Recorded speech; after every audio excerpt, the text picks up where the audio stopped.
हमारे खुदावंद यीशु की अंजील मुक़द्दस लूका के मुताबिक उसका 5वां बाब पहले 3 और 11 से 32 आयत तक। उस वक्त सब मुहस्सल और गुनाहगार यीशु के पास आए थे ताकि उसकी सुने, और फरीसी और फ़क़ी यूँ कहते हुए एतराज़ करते थे कि ये गुनाहगारों से मिलता और उनके साथ खाना खाता है। तब उसने उनसे ये तमसील कही कि किसी शख्स के 2 बेटे थे। इनमें से छोटे ने बाप से कहा, ए बाप, माल का वो हिस्सा जो मुझे आता है मुझे दे। उसने माल उन्हें बांट दिया, और बहुत दिन ना गुजरे कि छोटा बेटा सब कुछ जमा करके दूर दराज मुल्क को रवाना हुआ, और वहाँ उसने अपना माल औबाशी में उड़ा दिया। और जब सब खर्च कर चुका तो उस मुल्क में सख्त काल पड़ा और वो मोहताज होने लगा। तब उस मुल्क के एक बशिंदे के यहाँ जा पड़ा। उसने उसे अपने खेतों में सूअर चराने भेजा, और वो चाहता था कि उन छिलकों से जो सूअर खाते थे अपना पेट भरे, मगर कोई उसे ना देता था।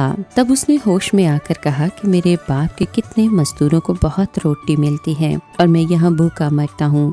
मैं उठकर अपने बाप के पास जाऊँगा और उससे कहूँगा कि ए बाप, मैंने आसमान का और तेरी नज़र में गुनाह किया है। अब इस लायक नहीं रहा कि फिर तेरा बेटा कहलाऊँ। मुझे अपने मजदूरों में से एक की मानित बना। और उठकर वो अपने बाप के पास चला, और अभी वो दूर ही था कि उसको देखकर उसके बाप को तरस आया और दौड़कर उसको गले लगा लिया और मुकर्ररन चूमा। बेटे ने उससे कहा कि ए बाप, मैंने आसमान का और तेरी नज़र में गुनाह किया है। अब इस लायक नहीं रहा कि फिर तेरा बेटा कहलाऊं। मगर बाप ने अपने गुलामों से कहा कि जल्दी से अच्छी पोशाक निकाल लाओ और उसे पहनाओ, और उसके हाथ में अंगूठी और पाँव में जूती पहनाओ, और पले हुए बछड़े को लाकर ज़िबह करो कि हम खाएं और खुशी मनाएं, क्योंकि मेरा ये बेटा मुर्दा था, अब जिंदा हो गया है, खो गया था, अब मिला है। बस वो खुशी करने लगे। और उसका बड़ा बेटा खेत में था। जब वो घर के नज़दीक आया तो राग और नाच की आवाज़ सुनी। तब एक गुलाम को बुलाकर पूछा कि ये क्या है। उसने उससे कहा, तेरा भाई आया है और तेरे बाप ने पला हुआ बछड़ा ज़िबह किया है, इसलिए कि उसे सही सलामत पाया। उसने खफा होकर ना चाहा कि अंदर जाए, मगर उसका बाप बाहर आकर उसे मनाने लगा।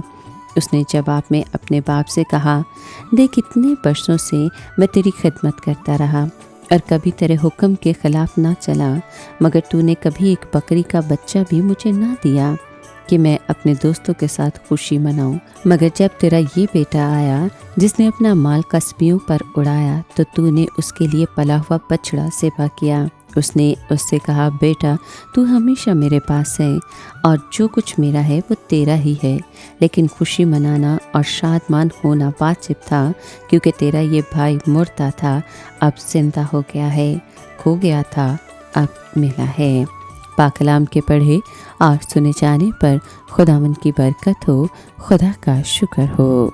अजीज़ दोस्तों, एतराफ़ ख़ताओं, गुनाहों और गलतियों के इकरार को कहते हैं। एतराफ़ एक मसीही के लिए ऐसा साक्रामेंट है जिसके ज़रिए उसे गुनाहों की माफ़ी मिल जाती है।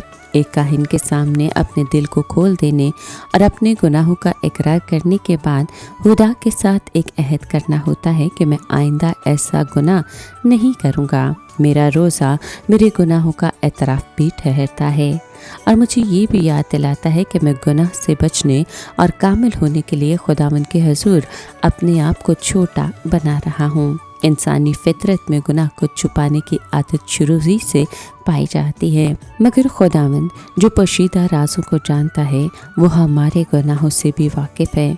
जो खुदावंद से माफ़ी मांगते हैं वो मुसर बेटे के बाप की तरह हमें माफ़ करता और उनके साथ जश्न मनाता है। ए खुदावंद, मैं गुनाहगार हूँ, मुझे मेरे गुनाहों का एतराफ़ करने की तौफीक अता कर, ताकि मैं अपने पछतावे के साथ अपनी ज़िंदगी को बदल सकूँ।